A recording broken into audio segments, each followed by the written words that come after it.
Hi guys, இந்த video நம்ம என்ன பார்க்க போறோம்னா சாட் ஜிபிடி அப்புறம் அந்த கிளவுட் ஐ இருக்க ரெண்டோட ப்ராம்ப்ட்டை பற்றி தான் பார்க்க போகிறோம். ஸோ இது எல்லாமே ஆட்டோமேட்டிக் ப்ராம்ப்ட் தான். ஸோ உங்களுக்கு வந்து நிறைய பேருக்கு வந்து இது தெரிஞ்சிருக்கலாம். என்னன்னா வந்து AI PRM Chrome extension for cloud ஐ இது கொடுங்க. இதை கொடுத்து ஃபர்ஸ்ட் ஒன் வரும், அதை கிளிக் பண்ணிங்கன்னா ஆட் டு க்ரோம்னு ஒரு ஆப்ஷன் இருக்கும். ஸோ ஆட் டு க்ரோம் பண்ணுங்க. நான் ஆல்ரெடி ஆட் பண்ணியிருந்ததுனால ரிமூவ் ஃப்ரம் க்ரோம் வந்திருக்கு. ஸோ நீங்கள் புதுசாக ஆட் பண்ணிங்கன்னா ஆட் டு க்ரோம் வரும். இதை ஆட் பண்ணிக்கோங்க. அதே மாதிரி ஃபார் சாட் ஜிபிடின்னு போட்டு அது எக்ஸ்டென்ஷன். ஸோ இந்த ரெண்டு எக்ஸ்டென்ஷனும் வந்து உங்கள் ப்ரௌசரில் வந்து இன்ஸ்டால் பண்ணிக்கோங்க. ஸோ இன்ஸ்டால் பண்ணதுக்கப்புறம் நீங்கள் பாருங்கள், ஃபர்ஸ்ட் வந்து நம்ம நார்மலாக வந்து சாட் ஜிபிடியும் சரி க்ளவுடும் சரி நார்மலாக வந்து நமக்கு இந்த மாதிரி ஒரு இன்டர்ஃபேஸ் தான் வரும். நம்ம எது கேட்குறோமோ அதுதான் வந்து டைப் பண்ணி தரோம். ஸோ இந்த எக்ஸ்டென்ஷன் போட்டதுக்கப்புறம் இன்ஸ்டால் பண்ணதுக்கப்புறம் இதை நான் ரீலோட் பண்ணுறேன். ரீலோட் பண்ணதுக்கப்புறம் அது இன்டர்ஃபேஸே வந்து மாறிடும். ஃபர்ஸ்ட் பார்த்த மாதிரி இருக்காது.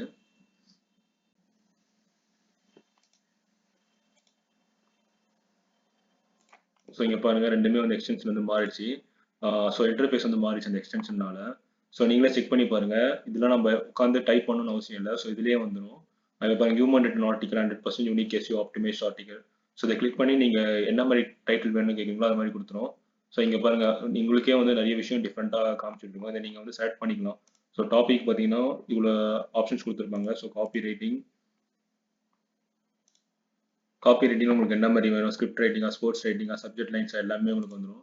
நீங்கள் வந்து லைக் ஹியூமன் லைக் ரீரைட்டர் இருக்கு ஒரு option, try to pass AI detection tool test. So இது எல்லாமே வந்து உங்களுக்கு வந்துடும். ஸோ உங்களுக்கு என்ன மாதிரி ஆப்ஷன்ஸ் வேணுமோ அதை நீங்கள் செலக்ட் பண்ணி யூஸ் பண்ணிக்கலாம். ஃபார் எக்ஸாம்பிள் நான் அவுட் ரேங்க் ஆர்டிகல் நான் கிளிக் பண்ணுறேன்னா காம்படிட்டிவ் யூஆர்எல் வந்து கேட்குது. ஸோ சப்போஸ் என்னோட காம்படிட்டர் வந்து சும்மா ஒரு எக்ஸாம்பிள் வந்து ட்ராவல் டிப்ஸ்னு ஒரு கீவேர்ட் போடுறேன்.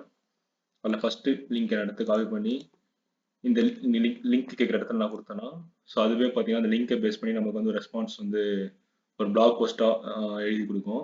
பட் ஆனால் வந்து இது நீங்கள் அப்படியே வந்து யூஸ் பண்ணணும்னு நான் சொல்ல மாட்டேன். நீங்கள் இதை படித்து பார்த்துட்டு ஹியூமன் டச்சும் கொடுங்க. அப்படியே யூஸ் பண்ணிங்கன்னா வேலைக்கு ஆகாது. ஸோ அதையும் நீங்கள் தான் பார்த்துக்கணும். பட் வந்து இது ஷார்ட்டாக வந்து உங்களுக்கு என்ன கீவேர்ட் ஸ்ட்ராட்டஜி வேணா கீவேர்ட் ஸ்ட்ராட்டஜி. ஸோ இதுலேயும் பாருங்க அவுட் ரேங்க் ஆர்டிகல்ஸ் எல்லாமே வந்துடும். உங்களுக்கு என்ன வேணுமோ அது மாதிரி கொடுத்து எடுத்துக்கலாம். இதெல்லாம் ஒரு வாட்டி பாருங்க. உங்களுக்கு இது யூஸ்ஃபுல்லாக இருந்துச்சுன்னா இதை யூஸ் பண்ணி பாருங்க. பட் நான் எப்பவுமே என்ன சொல்றேன்னா கண்டென்ட் வந்து ஏஐ கண்டென்ட் யூஸ் பண்ணலாம் பிளாகுக்கு எல்லாத்துக்குமே. பட் ஆனால் வந்து முழுக்க ஏஐ கண்டென்ட் மட்டும் வேண்டாம். ஸோ நான் அடுத்த ஒரு வீடியோ போடுறேன், எப்படி வந்து கண்டென்ட் நம்ம ஜென்ரேட் பண்ணோம், எப்படி வந்து நம்ம ஆப்டிமைஸ் பண்ணி கண்டென்ட் எழுதலான்றத ஒரு வீடியோ நான் நெக்ஸ்ட்ல போடுறேன். ஸோ இது பார்த்தீங்கன்னா ஜஸ்ட் ஒரு ப்ராம்ப்டோட ஐடியாக்கு தான். ஸோ ஈஸியான ஒரு மெத்தட் தான். ஸோ இங்கே பாருங்க 30 டேக்கு வந்து ஒரு கண்டென்ட் கேலண்டர் மாதிரி. லைக் நான் என்ன சொல்றேன்னா இப்போ வந்து வாட்சஸ்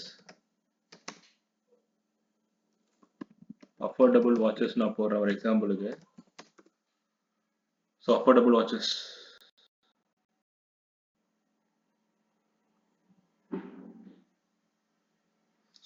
வாட்சஸ் நான் போடுறேன். இது பாருங்க, நமக்கு வந்து லைக் கண்டென்ட்டோட டைட்டில்ஸு. ஸோ இந்த ஃபர்ஸ்ட் வீக்ல வந்து என்ன மாதிரி போடலாம், செகண்ட் வீக் டியூஸ்டே என்ன மாதிரி போடலாம், வெனஸ்டே என்ன மாதிரி போடலாம்னு சொல்லி அதுவே வந்து ஒரு கண்டென்ட்டோட டைட்டில்ஸ் வந்து நமக்கு கொடுக்குது. 30 day affordable watches content calendar. So வந்து நம்ம ஒரு ப்ராம்ப்ட் போட்டு டைம் அதிகமாக செலவு பண்ணுறதுக்கு இது மாதிரி ஷார்ட்டாக நமக்கு இந்த மாதிரி ஆப்ஷன்ஸ் வந்து கொடுக்குது. ஸோ இதுலேயும் பாருங்க, நம்ம சாட் ஜிபிடியில் போட்ட ஒரு கண்டென்ட் வந்து ஒரு பிளாகே எழுதிருச்சு. பட் இது எக்ஸாக்டாக அப்படியே எடுத்துக்காம உங்களோட இன்புட்டும் சிலது தரணும். இது அப்படியே காப்பி பண்ணக்கூடாது. ஸோ இதையுமே பார்த்துக்கோங்க.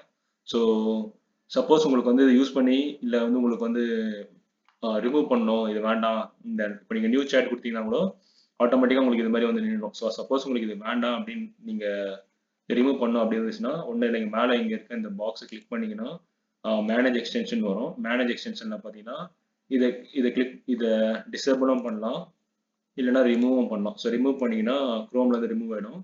ஸோ ஒன்ஸ் இது ரிமூவ் ஆனதுக்கப்புறம் வந்து நீங்கள் நியூ சேட்டோ இல்லை ரீஃப்ரெஷ் பண்ணிங்கன்னா இந்த இது போயிடும், இருக்காது. ஸோ நான் பண்ணுறேன் பாருங்க, நியூ சேட் தரேன். நான் க்ளவுடில் வந்து நான் டிசேபிள் பண்ணிவிட்டு ரிமூவ் பண்ணிட்டேன். சாட் ஜிபிடியில் நான் ரிமூவ் பண்ணிட்டேன். இப்போ நான் நியூவாக ஒரு சேட் கொடுத்தேன்னா ரெஃப்ரெஷ் பண்ணிங்கன்னா அந்த இது போயிடும், வராது. ஸோ சாட் ஜிபிடியில் பாருங்கள், முன்ன இருந்த அந்த ப்ராம்ப்டோட பாக்ஸ் இருக்காது. ஸோ உங்களுக்கு திருப்பியும் வேணும்னா நீங்கள் அதே மாதிரி கூகுளில் போயிட்டு இந்த க்ரோமில் ஆட் டு க்ரோம் கொடுத்தீங்கன்னா அந்த எக்ஸ்டென்ஷன் வந்து ஆட் ஆகிடும். ஸோ இதுதான் நெக்ஸ்ட் வீடியோவில் வந்து நான் வந்து எப்படி கண்டென்ட்டை வந்து எஸ்இஓ பேஸ் பண்ணி எழுதலான்ற ஒரு வீடியோ போடுறேன். ஸோ தேங்க்ஸ் ஃபார் வாட்சிங்.